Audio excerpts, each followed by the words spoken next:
punto de efectividad en localías. Y hoy hace un gol de pelota parada, ayer hace un gol de pelota parada, Ángelo Cruzado.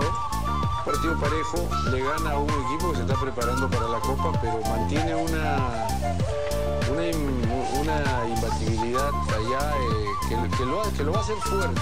Ha renovado bastante su plantel. Es meritorio el partido ganado hoy día contra León. Ayer, el día sábado. Con el que comenzó el campeonato. Con el que comenzó el campeonato. Y de pelota parada lo gana, apretado.